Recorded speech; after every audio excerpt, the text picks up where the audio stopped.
ॐ अज्ञानतिमिरन्धस्य ज्ञानाञ्जनशलाकया चक्षुरुन्मीलितं येन तस्मै श्रीगुरवे नमः। श्रीचैतन्यमनोभीष्टं स्थापितं येन भूतले स्वयं रूपकदा मह्यं ददाति स्वपदान्तिकं।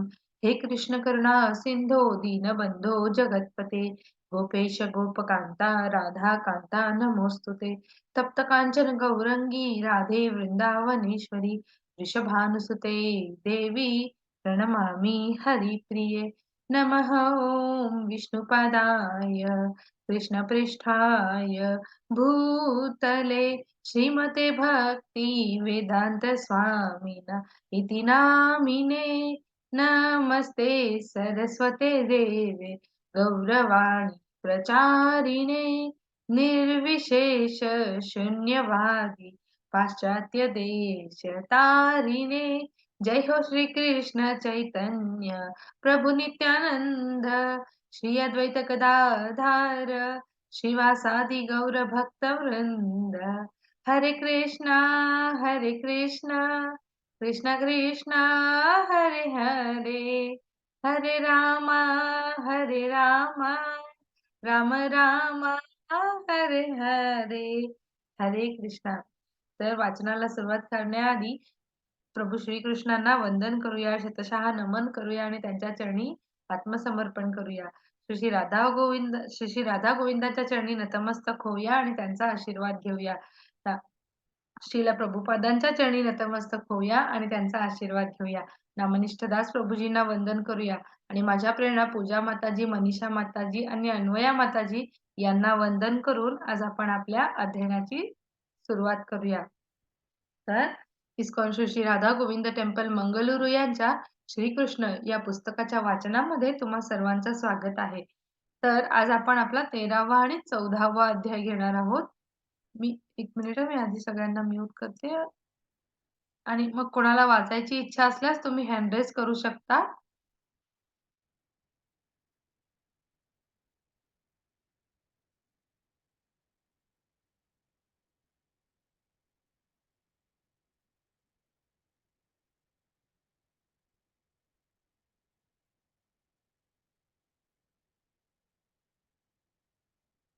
अध्याय 13वा ब्रह्मविमोहन लीला. तर आपण सुरुवात करूया वाचनाला. गोप बालकांनी अघासूर वधाची चर्चा 1 वर्षापर्यंत का केली नव्हती बरं? हा परीक्षित महाराजांचा प्रश्न ऐकून शुकदेव गोस्वामींचा उत्साह द्विगुणित झाला. ते सांगू लागले, राजा, आपल्या जिज्ञासूपणामुळे भगवान श्रीकृष्णांच्या दिव्य लीलांबाबतची विषय वस्तू सारखी नवनवीन होत आहे.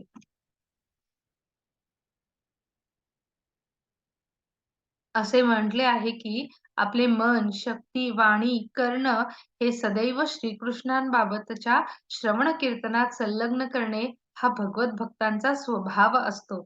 यालाच कृष्ण भावना म्हटलं जातं. आणि जो श्रीकृष्णांबाबतच्या श्रवण कीर्तनात सदैव तन्मय झालेला आहे त्याच्याकरिता ही विषय वस्तू कधी नीरस अथवा जुनी होत नाही. हेच दिव्य विषयवस्तूचे भौतिक विषय वस्तूहूनही आगळे वैशिष्ट्य आहे. भौतिक विषयवस्तू एकदा दोनदा ऐकल्यावर नीरस बनते, परंतु पुन्हा तिच्या श्रवणात रुची वाटत नाही. मनुष्याला सदैव बदल हवा असतो.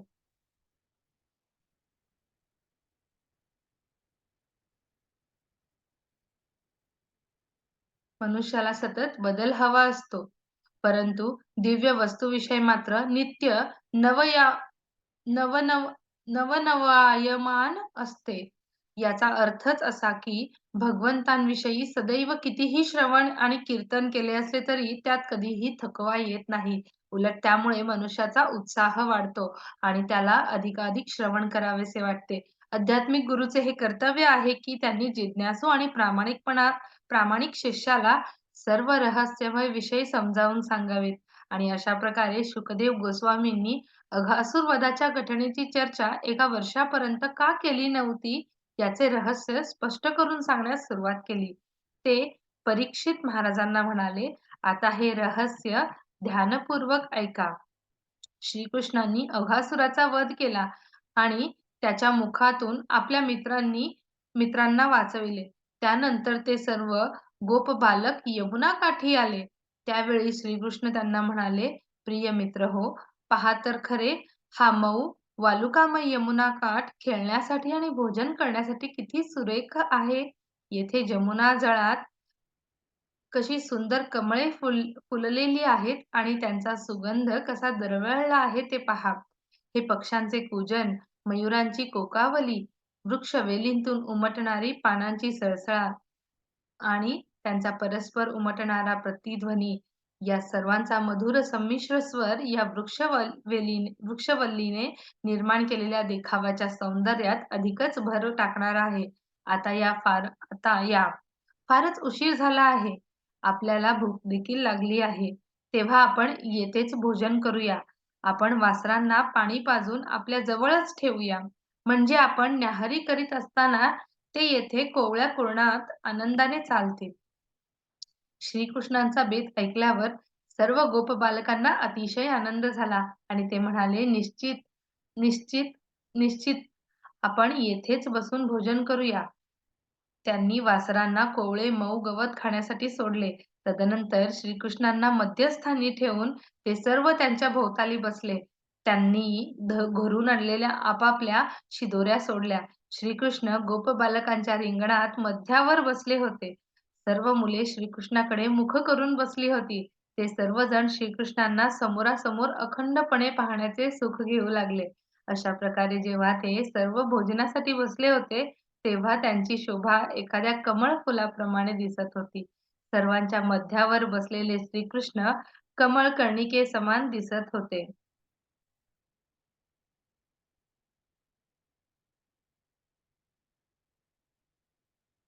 आणि त्यांचे सवंगडी गोपबालक हे निरनिराळ्या कमळदळांप्रमाणे दिसत होते. गोपबालकांनी फुले, पाने तसेच झाडांच्या साली गोळा करून आणल्या होत्या आणि आपल्या शिदोऱ्यातील पदार्थ त्यांच्यावर ठेवून श्रीकृष्णांसमवेत ते आनंदाने भोजन करू लागले. भोजन चालले असताना प्रत्येक गोपबालक श्रीकृष्णांसमवेत घडलेल्या वेगवेगळ्या गोष्टी सांगे आणि थट्टेच्या संभाषणांनी सर्वांना हसवीत एकमेकांच्या संगीताचा ते आनंद लुटू लागत. असे सोबत आनंदाने भोजन करीत असताना श्रीकृष्णांच्या कटिवस्त्रात उजव्या बाजूला पासरी खेचलेली होती आणि डाव्या बाजूला शिंग आणि वेत खेचलेले होते. त्यांनी आपल्या डाव्या हातात दही भात आणि शिकरणीचा घास धरला होता आणि त्यांच्या कमलदलांसमान करांगुलांमधून तो दृष्टीस पडत होता. सर्व यज्ञतपांचे भोगते पूर्ण पुरुषोत्तम भगवान वृंदावनात आपल्या बरोबर हास्यविनोद करीत भोजनाचा आनंद घेत होते. खरे तर त्यांचे बालसखे पूर्ण पुरुषोत्तमांच्या संगतीत निखिल दिव्यानंदाचे आस्वादन करत होते. त्यावेळी जवळच चरणारी वासरे कोवळ्या गवताच्या मिशाने सुदूर वनात पोहोचली आणि दृष्टीआड गेली. आपली वासरे जवळपास नाहीत हे पाहून गोप बालकांना त्यांच्या सुरक्षितेबद्दल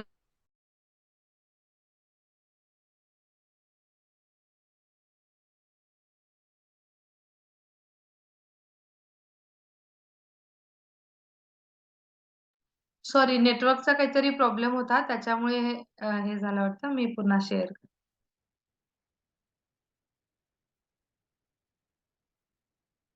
आता दिसतंय ना? हो, हं. आपली वासरे जवळपास नाहीत हे पाहून गोपबालकांना त्यांच्या सुरक्षिततेबद्दल काळजी वाटू लागली आणि ते भयभीत होऊन ओरडले, "कृष्णा, श्रीकृष्ण तर मूर्तिमंत भयाचे अंतक आहेत. सर्वांना भय वाटत असते, परंतु मूर्तिमान भयालाही श्रीकृष्णांची धास्ती वाटते." "कृष्ण" असे शब्द उच्चारताच त्या गोपबालकांचे भय मावळून गेले. श्रीकृष्णांचा आपल्या मित्रांवर गाढ स्नेह होता आणि म्हणून त्यांनी आपले आनंदाचे भोजन सोडून वासरांच्या शोधात जाऊ नये अशी त्यांची इच्छा होती. ते आपल्या सख्यांना म्हणाले, "मित्रांनो, तुम्ही अर्ध्या भोजनावरून उठू नका. आनंदाने भोजन करा. मी स्वतः वासरे शोधण्यासाठी जातो." श्रीकृष्णांच्या वामहस्त कमळावर तो दह्या शिकरणीचा तसाच होता आणि त्याच स्थितीत तो ते तत्काळ वनातील झाडाझुडपांमधून आणि गुंफांमधून वासरांचा शोध घेत फिरू लागले. अशा प्रकारे त्यांनी संपूर्ण वनातून शोध केला, परंतु त्यांना कोठेही वासरे सापडली नाहीत. अघासुराचा वध झाला आणि ज्यावेळी देवी देवता मोठ्या आश्चर्याने त्या घटनेचे अवलोकन करत होते, तेव्हा विष्णूंच्या नाभीमधून अंकुरित झालेल्या माताजी मी वाचू द्या. ओके माताजी, चालेल.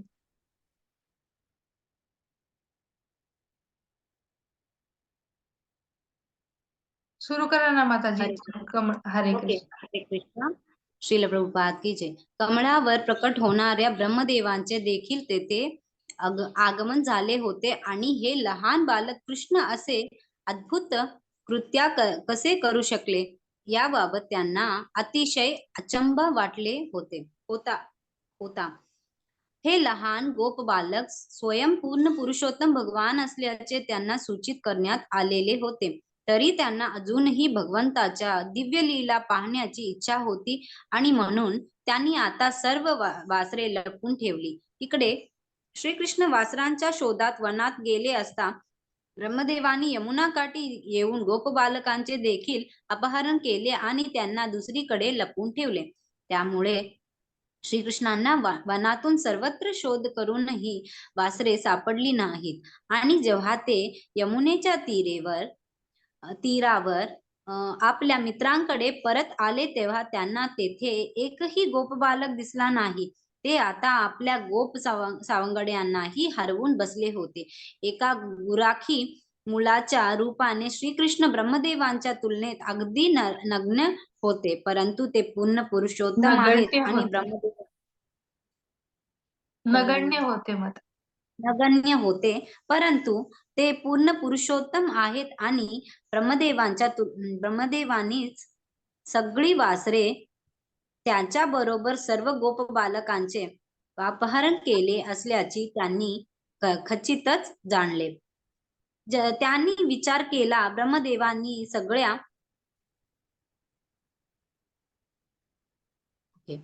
वासरांचे आणि गोप बालकांचे अपहरण केले आहे. मग मी एकटाच वृंदावनात कसा जाणार? मातांना तर अतिशय दुःख होईल. श्रीकृष्णांनी आपल्या बालमित्रांच्या मातांना प्रसन्न ठेवण्याकरिता आणि ब्रह्मदेवांना आपल्या परम सामर्थ्याची जाणीव करून देण्याकरिता एकाच वेळी स्वतःचा वासरांच्या आणि गोप बालकांच्या रूपात विस्तार केला. अर्थात ते स्वतःच वासरांच्या आणि विस्तार केला. अर्थातच ते स्वतः सर्व गोपबालक आणि गोवत्से बनले. वेदशास्त्रातून म्हटले आहे की पूर्ण पुरुषोत्तम अगोदरच आपल्या शक्तीने सर्व प्राणी मात्रांमध्ये विस्तारित झाले आहेत. असे असल्याने त्यांना अनेक गोप बालकांच्या आणि वासरांच्या रूपात प्रकट होणे काही सामर्थ्या पलीकडचे गोष्ट नाही. ते सर्व गोप बालक वेगवेगळ्या बांध्यांचे, रूपाचे, चेहऱ्याचे होते आणि त्यांची वस्त्रे, अलंकार तसेच त्यांचा स्वभाव आणि कार्य असे सर्वच वेगवेगळे होते. दुसऱ्या शब्दात प्रत्येक मनुष्य स्वतंत्र आत्मा असल्याने प्रत्येकाचे रुची, कार्ये आणि स्वभाव हे इतरांपासून भिन्न असतात. तथापि श्रीकृष्ण अशा वेगवेगळ्या रूपांच्या बालकांमध्ये प्रकट झाले. त्याचप्रमाणे ते स्वतःच्या वेगवेगळ्या उंचीच्या, रंगाच्या वासरांच्या रूपात देखील प्रकट झाले. हे शक्य होण्याचे कारण म्हणजे सर्व काही त्यांच्या शक्तीचेच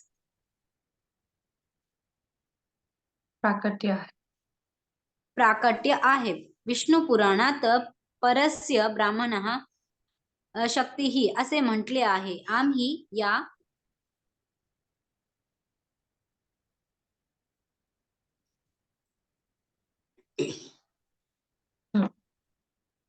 इथून माताजी विश्वसृजनात. ओके माताजी, विश्वसृजनात जे काही पाहतो, मग ती जड सूक्ष्म तत्वे असोत किंवा जीवमात्रांची कर्मे असोत, ते सर्वच उष्णता व प्रकाश ही जशी अग्नीचे विस्तार आहेत, त्याचप्रमाणे केवळ भगवंताच्या शक्तीचेच विस्तार आहेत. अशा तऱ्हेने अगदी मूळच्या गोप बालकाप्रमाणे आणि गोवत्साप्रमाणे वेगवेगळी रूपे प्रकाशित करून आणि अशा स्वतःच्या समवेत एकत्र येऊन भगवंतांनी वृंदावन ग्रामात प्रवेश केला. वृंदावनवासी जनांना काय घटित झाले होते हे समजलेच नाही. वृंदावनात पोहोचल्यावर सर्व वासरे त्यांच्या त्यांच्या गोट्यामध्ये गेली आणि गोपबालक त्यांच्या त्यांच्या घरी गेले. घरी पोहोचण्यापूर्वी गोपबालकांनी आपल्या बासऱ्या वाजविल्या. बासऱ्यांचा ध्वनी श्रवण करताच गोपिका आपल्या मुलांना घेण्याकरिता घराबाहेर आल्या. त्यांना छातीशी धरले. वात्सल्य स्नेहाच्या अतिरेकाने त्यांच्या स्तनातून दुधाच्या धारा वाहू लागल्या आणि त्यांनी आपल्या बालकांना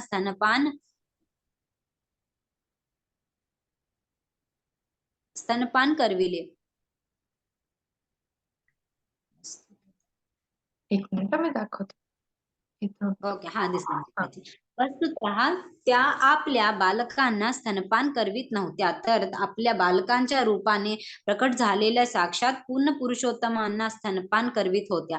तो त्यांच्या भगवंतांना एक उपहार होता. आपले दूध प्रत्यक्षपणे भगवंतांना भरविण्याचे एक दुर्लभ संधीच वृंदावनातील वात्सल्य प्रेमी गोपिकांना लाभली होती. अशा रीतीने भगवान श्रीकृष्णांनी केवळ यशोदा मातेलाच आपल्याला स्तनपान करविण्याची संधी दिली असे नाही, तर या प्रसंगी त्यांनी सर्व वयस्क गोपिकांनाही अशी संधी दिली. सर्व बालक आपल्या मातांबरोबर नित्याप्रमाणेच व्यवहार करीत होते.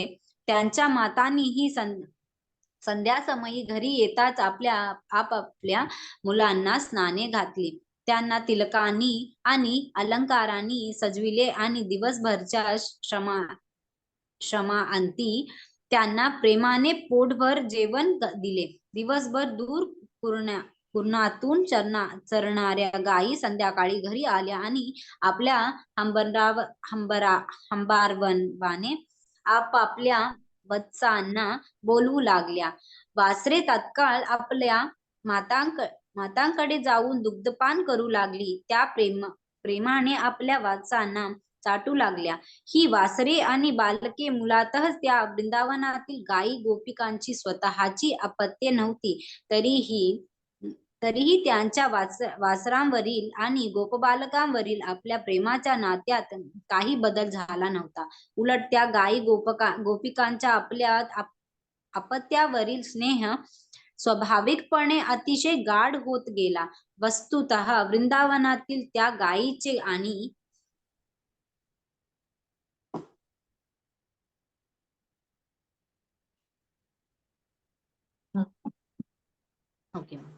गायीच्या आणि वयस्क गोपिकांच्या आपल्या स्वतःच्या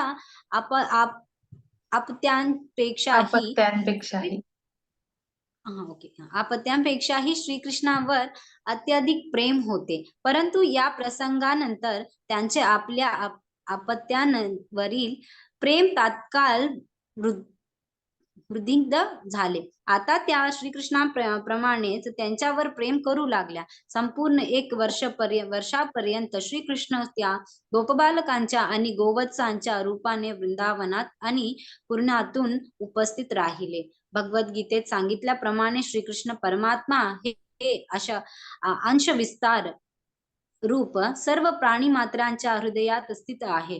त्याचप्रमाणे त्यांनी 1 वर्षापर्यंत गोपबालकांच्या आणि गोवत्सांच्या रूपात आपला अंश विस्तार केला होता. 1 वर्ष पूर्ण होण्या अगोदर एकदा श्रीकृष्ण आणि श्री बलराम वासरांना चारण्यासाठी वनात गेले होते. तेव्हा गोवर्धन पर्वतावर काही गायी चरत असल्याच्या त्यांना दिसल्या.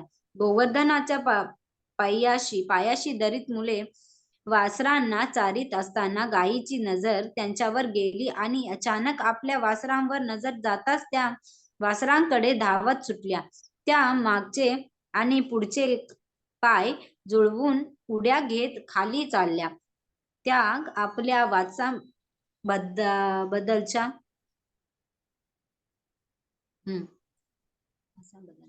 गाढ मातृस्नेहामुळे त्यांच्या दुधाने भरलेल्या नाही माताजी, इथून त्या आपल्या वत्सांबद्दलच्या स्नेहातिरेकाने ओके स्नेहातिरेकाने केने इतक्या उद्वेगित झाल्या होत्या की त्यांनी गोवर्धन पर्वतावरून कुर्णापर्यंतच्या अडचणीच्या रस्त्याचीही पर्वा केली नाही. आपल्या वत्सांबद्दलच्या गाढ मातृस्नेहामुळे त्यांना दुधाने भरलेल्या कासामधून दूध जमिनीवर ओसाडू लागले आणि त्या आपली पुछे उचलून वासरांजवळ आल्या, परंतु ही वासरे त्यांची नव्हती.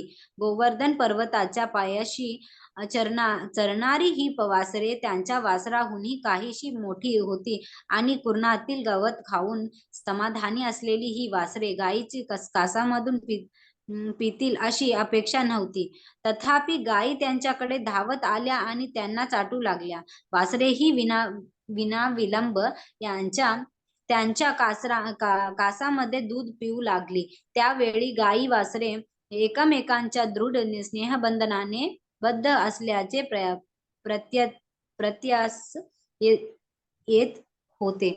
ज्यावेळी या गायी गोवर्धन पर्वतावरून खाली वासरांकडे धावत सुटल्या, तेव्हा त्यांना सांभाळणाऱ्या गुराख्यांनी त्यांना थांबविण्याचा आटोकाट प्रयत्न केला. दुभत्या व मोठ्या गायी सांभाळण्याचे काम प्रौढ गोपांकडे असे आणि लहान वासरे सांभाळण्याचे काम लहान मुले करीत असत. वासरांनी गायीचे दूध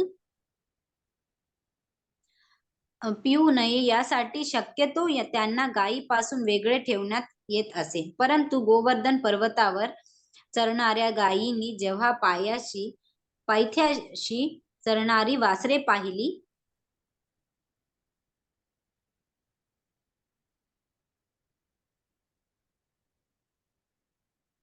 सुनैना माताजींनी पण हँड रेस केलाय वाटतं. माताजी तुम्ही आता वाचता का सुनैना माताजी पुढचं पाठ? हो माताजी वाचते. कोणाला नाही ना वाचायचं? आणखी आपल्याला आहे भरपूर अजून. तुम्ही थोडस वाचा, मग पुन्हा कोणी हँड रेस करेल. चालेल चालेल माताजी. चालेल. हरे कृष्ण. आणखी कोणाला वाचायचं असेल तर तुम्ही हँड रेस करा माताजी, नंतर पुन्हा तुम्ही वाचा. चालेल माताजी थोडी स्क्रीन हे करा. हा हो. आलं. हा. तेव्हा त्यांनी वासरांकडे धाव घेतली आणि गायी सांभाळणाऱ्या गोपांना प्रयत्न करूनही त्यांचा आवर घालता आला नाही. गायींना आवरण्यात असमर्थ ठरल्यामुळे गोप अतिशय खजील झाले. त्यांना त्यांचा मोठा राग आला. ते नाखुश होते. परंतु खाली उतरून आल्यावर वासरे सांभाळणारी आपली मुले पाहून त्यांचं अपत्य प्रेम उचंबळून आले. हे मोठे आश्चर्यकारक होते. आपल्या मुलांना पाहिल्या बरोबर अगोदर निराशेने खजील झालेल्या आणि रागावलेल्या गोपांची हृदये स्नेहातिरेकाने तत्काळ द्रवित झाली. त्यांची निराशा आणि क्रोध पार मावळून गेला. ते आता आपल्या मुलांवरील पितृप्रेम प्रदर्शित करू लागले आणि मोठ्या स्नेहाने त्यांना उचलून घेत आलिंगन करू लागले. त्यांच्या मस्तकाच्या ठिकाणी अवघान करीत ते संगतीचा आनंद घेऊ लागले आणि त्यांना आलिंगन केल्यानंतर ते गोप गायींना परत गोवर्धन पर्वतावर घेऊन गेले.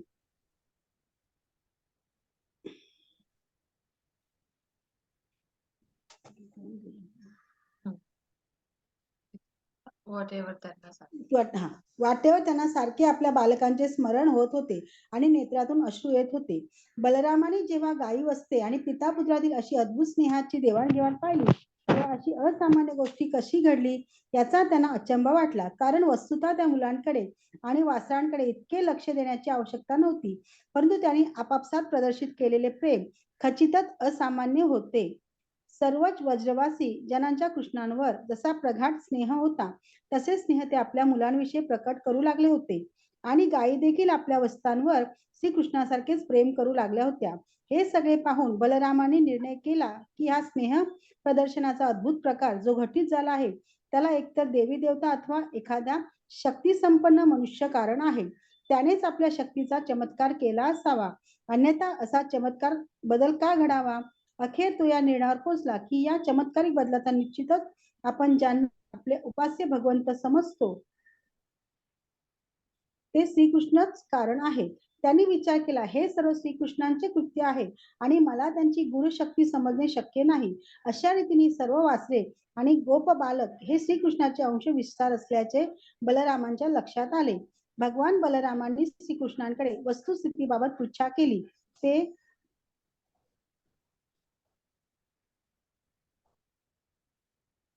म्हणाले, प्रिय कृष्णा, मला सुरुवातीला असे वाटते की गोपबालक आणि वासरे एकतर थोर ऋषी आणि संत असावेत अथवा देवता असावेत, परंतु ती तुझी सर्व विस्तार रूपे आहेत असे दिसते. ती सर्व तूच आहेस. तू स्वतः वासरांच्या आणि मुलांचा अभिनय करू लागला आहेस. या गोष्टीचे रहस्य काय? पहिली वासरे आणि गोपबालक कुठे गेले? तू स्वतःला या वासरांच्या आणि बालकांच्या रूपात का विस्तारित करीत आहेस? कृपया याचे कारण मला विदित होईल का? श्री बलरामाच्या विनंतीवरून ब्रह्मदेवाने वासरांचे आणि बालकांचे कसे अपहरण केले होते आणि मूळची वासरे आणि बालके हरवलेली असल्याचे व्रजवासी जनांना समजू नये म्हणून आपण स्वतःचाच विस्तार करून त्या घटनेला कसे लपवून ठेवले आहे हे श्रीकृष्णाने त्यांना संक्षेपात सांगितले.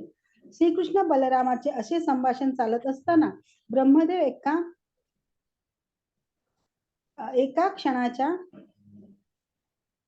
मध्यांतानंतर परत वृंदावनाकडे आले.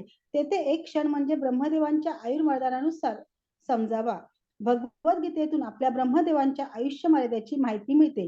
1000 चतुर्युगे म्हणजेच ब्रह्मदेवाचे 12 तास होत. याप्रमाणे ब्रह्मदेवाने एक क्षण हा सौर कालगणनेनुसार 1 वर्षाचा काळ होय. ब्रह्मदेवाच्या कालगणनेप्रमाणे ते एका क्षणानंतर गोपबालक आणि वासरांच्या अपहरणाने उडालेल्या गोंधळांची मजा पाहण्याची इच्छेने वृंदावनाकडे परत आले. तथापि आपण अग्निशी खेळ खेळत आहोत याचे त्यांना भय वाटत होते.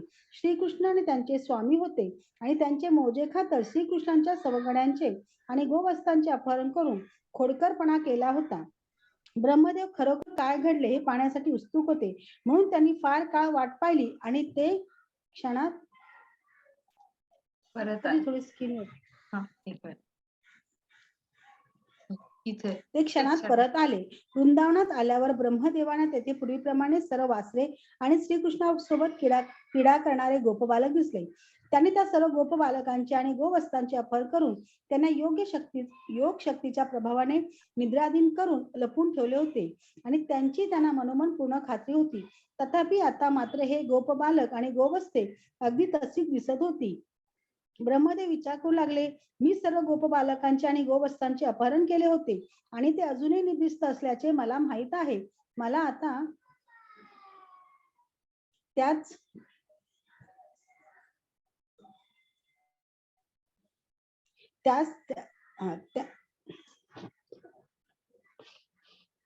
प्रकारची माताजी थोडी मधोमध या ना. डावी साईड थोडी झाली नाही, डाव्या साईडला कट झालं आहे. बरोबर, हा आता आहे. हो, या प्रकारची वासरे आणि बालके कृष्णासोबत क्रीडा करीत आहे हे कसे? माझ्या शक्तीचा त्यांच्यावर प्रभाव झाला नाही असे म्हणावे की काय? ते 1 वर्षापासून श्रीकृष्णासोबत क्रीडा करीत आहेत असे तर नाही. ब्रह्मदेवाने ते कोण असावेत आणि त्यांच्या शक्तीचा प्रभाव त्यांच्यावर कसा झाला नाही हे जाणण्याचा प्रयत्न केला, परंतु त्यांना काहीच निर्णय काढता आला नाही. दुसऱ्या शब्दात ते स्वतःच्या योग शक्तीच्या इंद्रजालात फसले होते. येथे त्यांचा योग शक्तीची अंधकारातल्या बर्फासारखी अथवा दिवसात चमकणाऱ्या काजवासारखी स्थिती झाली. रात्रीच्या अंधारात काजवा काही चकाकी दाखवू शकतो, तसेच दिवसा सूर्यप्रकाशात पर्वत शिखरावरील बर्फ चांदीसारखी चमक दाखवितो, परंतु रात्री बर्फ चमकत नाही किंवा दिवसा काजवा चमकत नाही. त्याप्रमाणे ब्रह्मदेवाने दाखवलेले योग सामर्थ्य श्रीकृष्णाच्या योग सामर्थ्यापुढे रात्रीच्या बर्फाप्रमाणे अथवा सूर्यापुढील काजवाप्रमाणे ठरले. अल्पसिद्धी सामर्थ्य प्राप्त असलेला मनुष्य जर मोठ्या सिद्धी सामर्थ्यापुढे आपले शक्ती प्रदर्शन करण्याचा प्रयत्न करू लागला तर त्याला त्याचा निष्प्रभ व्हावे लागते.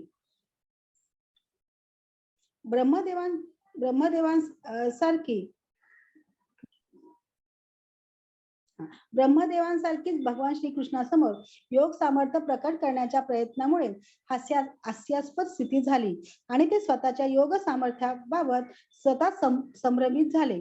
ब्रह्मदेव संभ्रमित होऊन श्रीकृष्णांसोबत क्रीडा करणाऱ्या गोपबालकांकडे आणि गोवस्तांकडे पाहत असताना ही वासरे आणि गोपबालक मूळचे नाहीत याची त्यांना जाणीव व्हावी म्हणून त्या गोवस्तांनी आणि गोपबालकांनी आपली विष्णू रूपे प्रकट केली. वस्तुतः मूळची वासरे आणि बालक ब्रह्मदेवांच्या योगशक्तीच्या प्रभावाखाली निद्रिस्त होते, परंतु ब्रह्मदेवासमोरील ही गोवस्ते आणि गोपबालक श्रीकृष्णाची किंवा विष्णूची विस्तारित रूपे होती. विष्णू हे श्रीकृष्णांचे पुरुषावतार असल्याने ब्रह्मदेवांसमोर ही विष्णू रूपे प्रकट झाली होती. त्यांची शरीर कांती नीलवर्णाची होती. त्यांनी पितांबर धारण केले होते. ती सर्व रूपे चतुर्भुज होते आणि त्यांनी आपल्या 4 हातात शंख, चक्र, गदा, कमळ अशी चिन्हे धारण केलेली होती. त्यांच्या शिरावर दीप्तिमान हिरे जडित मुकुट होते. त्यांच्या कंठात मुक्तमाळा होत्या. कानात कुंडले होती आणि त्यांनी पुष्पहार घातलेले होते. त्यांच्या वक्षस्थलावर स्त्रीवस्त चिन्ह होते. त्यांच्या हातात बाजूबंद आणि इतर आभूषणे होती. त्यांचे कंठ शंख सदृश्य वलयांकित होते.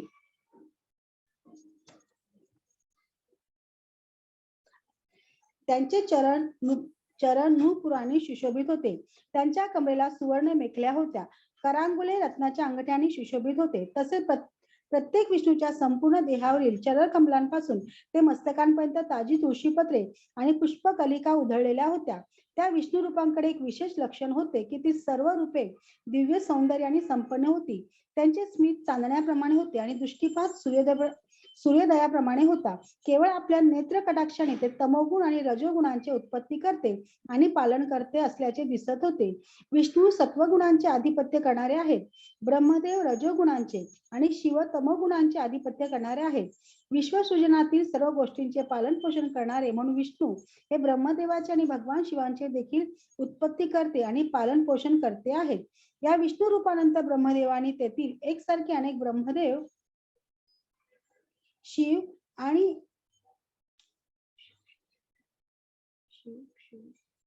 इथे आधी देवदेवता या असतील आणि देवदेवता यांच्यासहित मुंगीपर्यंतचे नगण्य जीव तसेच शूद्र तृणापर्यंतची अशी अखिल चराचर सृष्टी विष्णूभोवती गिरट्या घालीत नृत्य करीत असल्याचे पाहिले. त्यांच्या नृत्यासोबत विविध प्रकारच्या संगीताची साथ होती आणि ते सर्वच भगवान विष्णूंची पूजा करीत होते. ब्रह्मदेवाने तेथे अशी अनुभूती होत होती की तेथील सर्व विष्णू रूपे ही सूक्ष्म अणुप्रमाणे होण्याच्या अनिमा सिद्धीपासून ते विश्वाप्रमाणे प्रचंड आकार धारण करण्याचा महिमा सिद्धीपर्यंतच्या सर्व सिद्धीने परिपूर्ण होती. विष्णूमध्ये ब्रह्मदेव, शिव, देवी देवता यांच्या सर्व योगसिद्धी आणि विश्वसृजनाची 24 तत्वे असे सर्वच पूर्ण रूपाने उपस्थित होते. भगवान विष्णूंच्या प्रभावाने दुय्यम स्वरूपाची सर्व सिद्धी त्यांची उपासना करीत होत्या. काल, दिक, विश्वसृष्टी, संस्थापन, इच्छा, कर्मे आणि प्रकृतीचे 3 गुण हे सर्व त्यांच्या उपासनेत संलग्न होते. ब्रह्मदेवाने भगवान विष्णू हे पूर्ण सत्याचे, सर्व ज्ञानाचे, सर्व आनंदाचे आगर असल्याचे तसेच त्यांच्या सत, चित, आनंद अशा 3 दिव्य लक्षणांचा समन्वय असल्याचा तसेच उपनिषदांच्या अनुयायांच्या उपासनेचा विषय असल्याचा साक्षात्कार केला. योग्यांना तसेच देवी देवतांना सिद्धी प्राप्ती असतात, परंतु त्यांचे सामर्थ्य विशिष्ट मर्यादेत असते.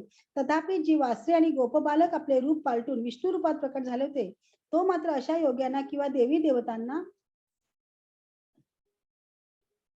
शाश्वत सेवका माताजी प्राप्त असल्याचा सिद्धीचा प्रकार नव्हता. त्याचप्रमाणे ते विष्णू मायेचे अथवा विष्णू शक्तीचे देखील प्रदर्शन नव्हते. तरी ती विष्णू रूपे साक्षात विष्णूच होती. विष्णू आणि विष्णू माया यांचा संबंध अग्नी आणि उष्णता यांच्यासारखा आहे. उष्णतेमध्ये अग्नीचा उष्मा हा गुण आहे, परंतु उष्णता म्हणजे अग्नी होत नाही. त्याप्रमाणे विष्णू रूपे काही अग्नीच्या उष्णतेप्रमाणे नव्हती, तर ती प्रत्यक्ष अग्नीप्रमाणेच अर्थात प्रत्यक्षात विष्णूच होती. भगवान विष्णू सच्चिदानंद पूर्ण आहे. दुसरे उदाहरण म्हणजे वस्तूंची नानाविध प्रतिबिंबे. उदाहरणार्थ सूर्याची वेगवेगळ्या जलपात्रात अनेक प्रतिबिंबे पडतात, परंतु ती प्रतिबिंबे सूर्य होत नाहीत. त्या पात्रातील सूर्यापासून खरा प्रकाश किंवा उष्णता मिळत नाही. मात्र श्रीकृष्णाने घेतलेली रूपे पूर्णतः विष्णूच होती. या संदर्भात सत्य ज्ञानानंद अशी शब्दयोजना केलेली आहे.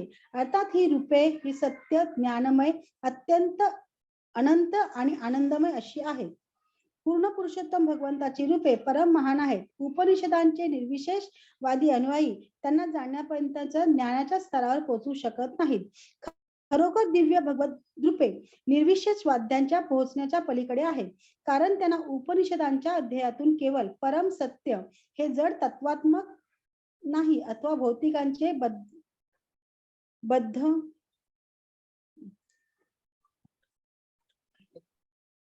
नाही, भौतिकतेने बद्ध नाही असे समजू शकते.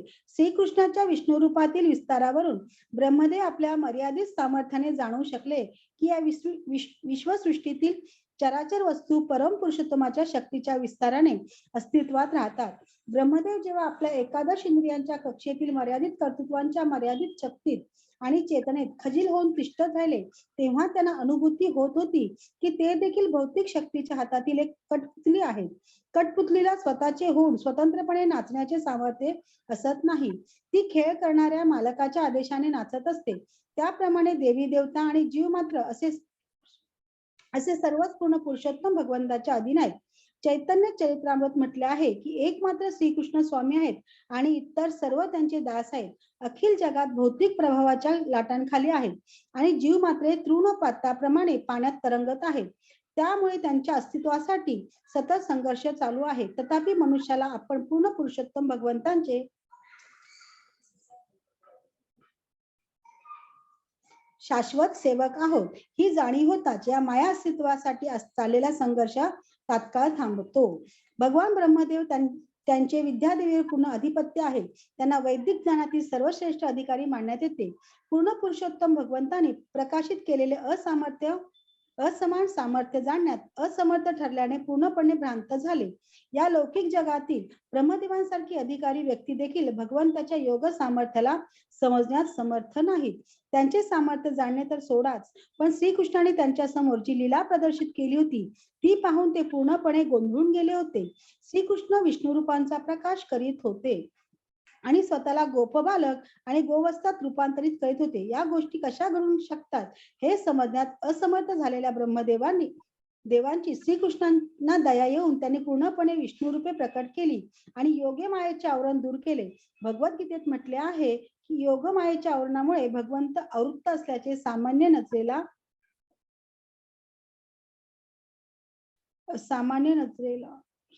इथे दृश्य होत नाही. सामान्य नजरेला कुठे गेलो? तिथे कर्सर आहे पहा माताजी, जिथे कर्सर दिसतोय ना नजरेला दृश्य. सामान्य नजरेला दृश्य होत नाही. योगमाया बद्ध जीवाला व विश्वसूर्याच्या पलीकडे असलेल्या भगवंताची जाणीव होऊ देत नाही. परंतु जी शक्ती काही विशिष्ट ठिकाणी भगवंताचा प्रकाश होऊ देते आणि काही ठिकाणी त्याला प्रकाशित करीत नाही ती योगमाया होय. ब्रह्मदेव सामान्य बद्धात्मा नाही. ते देवी देवतांच्या तुलनेत फार श्रेष्ठ आहेत. तरी देखील ते भगवंताच्या मायेचे आकलन करू शकले नाहीत. म्हणून भगवंतांची स्वेच्छेने शक्तीचे अधिक प्रदर्शन करणे थांबविले. बद्ध आत्मा केवळ भ्रांतच होत नसतो, तर कोणतीही गोष्ट पूर्णपणे समजल्यास असमर्थ असतो. ब्रह्मदेव अधिकाधिक भ्रांत होऊ नयेत म्हणून भगवंतांनी योगमायेचे आवरण काढून घेतले. ब्रह्मदेवांना जेव्हा भ्रांतिमुक्त गेले तेव्हा ते अगदी मृतावस्थेत शुद्धीवर येत असल्यासारखे दिसत होते. ते मोठ्या कष्टाने नेत्र उघडण्याचा प्रयत्न करू लागले. अशा रीतीने ते सामान्य नेत्रांनी बाह्य जगत पाहण्यास समर्थ होऊ शकले. आता थोडी एक मिनिट मी समर्थ होऊ शकले. त्यांना सभोवती वृंदावनाचे अत्यंत मनोहर दृश्य पाहिले. ते सर्व प्राणी मात्रांना जीवन देणाऱ्या वृक्षावलीने व्याप्त होते. जेथे प्राण्यांसहित सर्व जीव सामान्य प्रकृतीचे अतीत आहेत अशा दिव्य वृंदावनाचे महत्व त्यांना समजले. वृंदावनात व्याघ्राधिकांसारखे क्रूर पशु देखील हरिणासोबत आणि मानवांसोबत एक मिनिट मी त्याला थोडस लहान वाचू शांततेत राहतात. पूर्ण पुरुषोत्तम भगवानांच्या अखंड उपस्थितीमुळे वृंदावन इतर स्थानाहून दिव्य आहेत आणि काम व लोभादीपासून मुक्त आहेत याची देखील त्यांना जाणीव झाली. अशा वृंदावनात पूर्ण पुरुषोत्तम भगवान एका लहान गोप बालकाची भूमिका करीत होते. ब्रह्मदेवाने पाहिले की एक लहान गोप बालक आपल्या डाव्या हातावर दहीभाताचा कवळ घेऊन आपल्या चुकलेल्या वासरांना आणि गोप बालकांचा शोध करीत वनातून फिरत आहे. 1 वर्षापूर्वी जेव्हा गोवस्ते आणि गोप बालक हरवले होते त्यावेळी ते याच अवस्थेत त्यांना शोध करीत होते. ब्रह्मदेव आपल्या हंस वाहनावरून त्वरित खाली उतरले आणि एखाद्या सुवर्ण दंडाप्रमाणे त्यांनी श्रीकृष्णापुढे लोटांगण घातले. सन्मान अर्पण करण्याच्या कृतीला भगवान भक्तांमध्ये दंडवत शब्दाचा प्रयोग होत असतो. दंडवत म्हणजे दंडाप्रमाणे लोटांगण घालून प्रणाम करणे होय. प्रत्येक श्रेष्ठ भगवत भक्ताला असे लोटांगण घालून साष्टांग प्रणाम करावा. त्याप्रमाणे ब्रह्मदेवानी श्रीकृष्णांना आपला सन्मान प्रदर्शित करण्यासाठी साष्टांग दंड इथे प्रणाम दंडवत प्रणाम केला. ब्रह्मदेवांची अंगकांती सोनेरी असल्याने तेव्हा श्रीकृष्णांसमोर एखादा सुवर्णाचा दंडच पडला असल्यासारखे वाटत होते. ब्रह्मदेवाचे चारही मुकुट श्रीकृष्णांच्या चरण कमलांचा स्पर्श करू लागले. आनंद विभोर होऊन त्यांनी नेत्रातून अश्रुधारा वाहू लागल्या आणि आपल्या अश्रूंनी त्यांनी श्रीकृष्णाचे चरण कमळ धुतले. श्रीकृष्णाच्या अद्भुत कृत्याचे स्मरण करीत ते त्यांना वारंवार दंडवत प्रणाम करू लागले. अनेक वेळा प्रणाम करून ते उठून उभे राहिले आणि त्यांनी आपल्या हाताने नेत्रातील अश्रू पुसले. श्रीकृष्णांना समोर पाहता ते कंपित झाले आणि हात जोडून अतिशय आदराने आणि विनयाने ते त्यांचे स्तवन करू लागले. अशा रीतीने कृष्ण पूर्ण पुरुषोत्तम भगवान या ग्रंथातील ब्रह्मविमोहन लीला नामक अध्यायावरील भक्ती वेदांत भाष्य संपन्न. हरे कृष्ण. हरे कृष्ण माताजी. तर अशा प्रकारे आपण आज हा ब्रह्मविमोहन लीला कशी ब्रह्मांनी त्यांना डाऊट आला होता, त्यांना शंका आली भगवंतांवरती की हे गोप बालकाच्या सोबत असणारा हा जो छोटासा बालक आहे ते नक्की खरंच पुरुषोत्तम भगवंत आहेत का? म्हणून त्यांनी थोडीशी थट्टा करायची ठरवली, त्यांनी परीक्षा घ्यायची ठरवली भगवंतांची खुद्द. आणि मग जेव्हा त्यांना समजलं, एकच सेकंदासाठीच ते गेले होते, पण त्यांचा 1 सेकंद म्हणजे इकडे 1 वर्ष लोटून गेला आणि प्रत्येक जण भगवंतांनी आपल्या या 1 वर्षामध्ये भगवंतांनी आपल्या प्रत्येक आपल्या भक्ताची इच्छा पूर्ण केली. गायींची इच्छा होती, की त्या आपलं वासरू भगवंत माझं वासरू होऊन माझ्या दूध मी त्या वासराला दूध द्यावं. भगवंतांनी स्वतः माझ्या दुधाचं आस्वादन घ्यावं, असं वासरांची इच्छा होती. आई-वडिलांची इच्छा होती, की वृंदावनातल्या की भगवंतांसारखा पुत्र किंवा पुत्र मला सुद्धा असावा. अशा सगळ्या आई-वडिलांची सुद्धा इच्छा त्यांनी पूर्ण केली.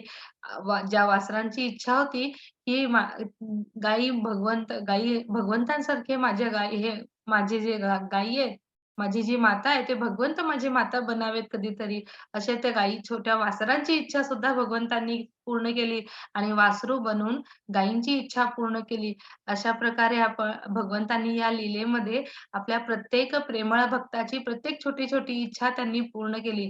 कारण भगवंत हे परम दयाळू आहेत आणि जो भक्त ज्या भावनेने त्यांच्या जवळ जातो, त्याला ती भावना ते नक्कीच परत करतात आणि थोडंसं का होईना जर आपण प्रेम केलं, तर भगवंत त्याच्यापेक्षा काही कितीतरी पटीने जास्त आपल्याला देतात. याच्यासाठी आपण 18 दिवसाच्या अध्ययनात सुद्धा खूप साऱ्या उंदराची आणि चेरीची कथा पाहिली, खारुताईची कथा पाहिली आणि अगदी तसंच या भगवंतांवरती इतकं प्रेम करणाऱ्या या गोप-गोपिकांची इच्छा आणि गाई-वासरूंची इच्छा, त्यांच्या सवंगड्यांची इच्छा भगवंतांनी कशाप्रकारे पूर्ण केली, आपण या लीलेमध्ये पाहिलं. तर अशा प्रकारे आपण आपला 13वा अध्याय संपवला. तर मी प्रार्थना म्हणून रेकॉर्डिंग थांबवते आणि मग तुम्हाला काही प्रश्न असल्यास तुम्ही विचारू शकता.